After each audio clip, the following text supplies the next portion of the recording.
SLBC టన్నెల్లో rescue continue అవుతోంది. సుమారు 17 రోజులుగా సహాయక చర్యల్లో పాల్గొన్న రెస్క్యూ సిబ్బంది కార్మికులను బయటకు తీసుకువచ్చేందుకు తీవ్రంగా ప్రయత్నిస్తున్నారు.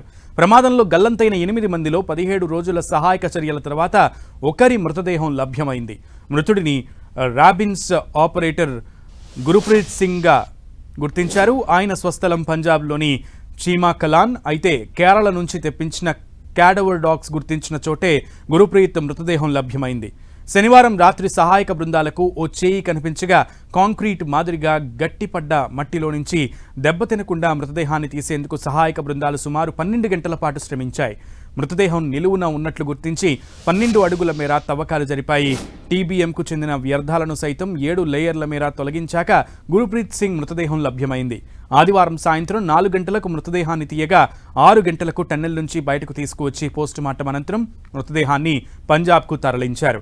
గాలింపు ప్రక్రియను తీవ్రతరం చేసిన రెస్క్యూ అధికారులు జీపీఆర్ రాడార్లు, ఆక్వా ఐ యంత్రాలు, స్నిప్పర్ డాగ్స్, కేరళ నుంచి తెప్పించిన క్యాడవర్ డాగ్స్ వినియోగించారు. మిగిలిన 7 కార్మికుల కోసం అధికారులు రెస్క్యూ కొనసాగిస్తున్నారు. మరో 2 ప్రాంతాలను గుర్తించారు. ఈ 3 చోట్ల తవ్వకాలు కొనసాగుతున్నాయి. అయితే ఈ ప్రాంతం సున్నితంగా ఉందని సింగరేణి మైనర్లు చెబుతున్నారు. ఊట నీటిని తొలగిస్తుండగా మిగతా మట్టి కాంక్రీట్ మాదిరిగా గట్టిగా తయారవుతూ తవ్వకాలకు ఆటంకంగా మారిందని రెస్క్యూ సిబ్బంది తెలిపారు. దీంతో సహాయక బృందాలపై పైనుంచి మట్టి పెళ్లలు కగలకుండా ఉండేందుకు దుంగలను తెప్పించారు. వీటిని సపోర్టుగా వినియోగించి తవ్వకాలు జరుపుతున్నారు. క్యాడవర్ డాగ్స్ గుర్తించిన 3 ప్రాంతాల్లో మరో 15 అడుగుల మేర మట్టిని తవ్వాల్సి ఉందని అధికారులు చెప్పారు.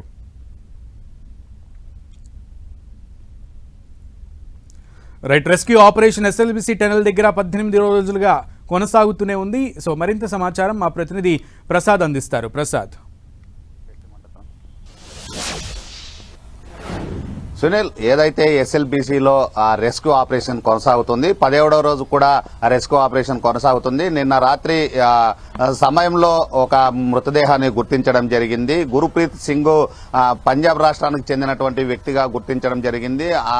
అతను ఏదైతే టన్నల్లో ఉన్నటువంటి టన్నల్ని తొలిచేటువంటి మిషన్ ఆపరేటర్ గా గుర్తించడం జరిగింది. ఆ కుటుంబానికి కూడా రాష్ట్ర ప్రభుత్వం 25 లక్షల పరిహారంగానే అందించినట్లు సమాచారం అందుతుంది. నగర్ కర్నూలులో ఏదైతే మృతదేహానికి పోస్ట్ మార్టం చేసిన అనంతరం కుటుంబ సభ్యులకు అప్పచెప్పడం జరిగింది. అయితే రెస్క్యూ ఆపరేషన్ కొనసాగుతూ ఉంది. ఇంకా 7 మంది ఎవరైతే కార్మికులు చిక్కుకున్నారో వారి కోసం తీవ్ర గాలింపు చర్యలు చేపట్టారు. ప్రధానంగా ఎస్ఎల్బీసీ టన్నల్లో మట్టి ఉండడము, అదేవిధంగా బురద అలాగే నీరు ఉండడంతో కొంత పనికి ఆటంకం కలుగుతుందనేది సమాచారం అందుతుంది. 11 టీములకు సంబంధించినటువంటి వ్యక్తులు రెస్క్యూ ఆపరేషన్ కొనసాగిస్తున్నారు. నేవీ, అదేవిధంగా ఆర్మీ, సింగరేణి, అలాగే ఎన్డీఆర్ఎఫ్, ఎస్డీఆర్ఎఫ్, రైల్వే, హైడ్రా తదితర సంస్థలకు సంబంధించినటువంటి కీలకమైనటువంటి వ్యక్తులు ఆ టన్నల్లో రెస్క్యూ ఆపరేషన్ కొనసాగిస్తున్నారు. అదేవిధంగా కేరళకు సంబంధించినటువంటి 2 జాగిలాలు ఇప్పటికే 3 రోజుల క్రితం నుండి చేరుకున్న అక్కడ ఉన్నటువంటి కార్మికులను ఆచూకీ కోసం తీవ్ర ప్రయత్నాలు కొనసాగిస్తున్నాయి. వాటికి ప్రత్యేకంగా ఒక కమాండెంట్ రావడం జరిగింది. ఆర్మీకి సంబంధించినటువంటి కమాండెంట్, అదేవిధంగా ఎన్డీఆర్ఎఫ్ కి సంబంధించిన కమాండెంట్ అక్కడే ఉంటూ పనులు పర్యవేక్షిస్తున్నారు. ఎప్పటికెప్పుడు రాష్ట్ర ప్రభుత్వానికి అప్డేట్ అందిస్తున్నారు. అయితే టన్నల్లో చిక్కుకున్నటువంటి మరో 7 మంది కోసం తీవ్ర ప్రయత్నాలు కొనసాగిస్తున్నారు. పైన నుండి పడినటువంటి మెట్ల పిల్లలు సిమెంటు కాంక్రీట్ మాదిరి తయారు కావడంతో ఈ పనులకు కొంత ఆటంకం జరుగుతుందనేది రెస్క్యూ టీం చెబుతూ ఉంది. ఏదైతే 15 అడుగుల లోతులో కార్మికులు చిక్కుకున్నట్లు సమాచారం అందుతుంది. గతంలో ఏదైతే అనుమానిత ప్రాంతాలు గుర్తించారో ఆ అనుమానిత ప్రాంతాల్లోనే జాగిలాలు గాని గుర్తించడం జరిగింది.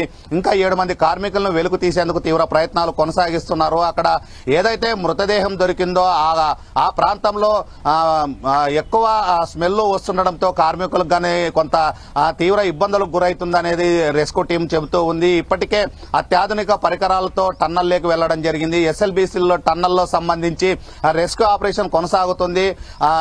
ఏదైతే ఎస్ఎల్బీసీలో టన్నల్లో చిక్కుకున్నటువంటి 7 మంది కార్మికుల్ని తీసుకొచ్చేందుకు తీవ్ర ప్రయత్నాలు కొనసాగిస్తున్నారు. నిన్నటి రోజున